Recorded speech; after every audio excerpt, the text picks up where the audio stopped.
Fibros fans, truly fantastic. தேர்தலுக்கு தேர்தல் பிரதமர் மோடி நாடகம் ஆடுவதாக அமைச்சர் உதயநிதி ஸ்டாலின் குற்றம் சாட்டியுள்ளார். ஈரோடு கோபிசெட்டிப்பாளையத்தில் திருப்பூர் வேட்பாளர் சுப்பராயனை ஆதரித்து தேர்தல் பரப்புரையில் ஈடுபட்ட அவர் இவ்வாறு தெரிவித்தார்.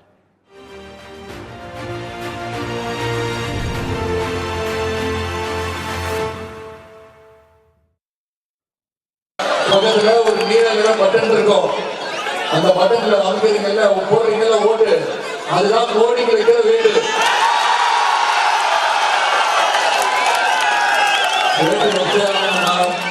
சும்மா விடக்கூடாது. ஏன்னா தமிழ்நாட்டுக்கு தொடர்ந்து தமிழ்நாட்டு மக்களை வஞ்சிச்சுட்டு பழி வாங்கிக்கிட்டே இருக்காரு. தேர்தல் நேரத்தில் மட்டும் வருவாரு. எந்த நேரத்திலாவது வந்து பார்த்துருக்கீங்களா? இந்த பக்கம் எட்டி பார்க்கவே மாட்டாரு. வெள்ள பாதிப்பா புயல் பாதிப்பா வந்து பார்க்க மாட்டாரு. கோவிட் அப்போ கிட்டத்தட்ட 6 மாசம் நம்ம எல்லாம் சிறையில இருக்கிற மாதிரி வீட்டு வேலை கொடுத்தா ஞாபகம். வீட்டை விட்டு வெளில வரக்கூடாதுன்னு சொன்னா ஞாபகம். எந்த வேலைக்கும் யாரும் போகக்கூடாது. போனி வீட்டை விட்டு வெளில வந்து சாலைக்கு வந்தீங்கன்னா கைது கடியடி நடத்துன்னு சொன்னா ஞாபகம். ஒரு 6 நாள் சொன்னாரா? Fibros fans, truly fantastic.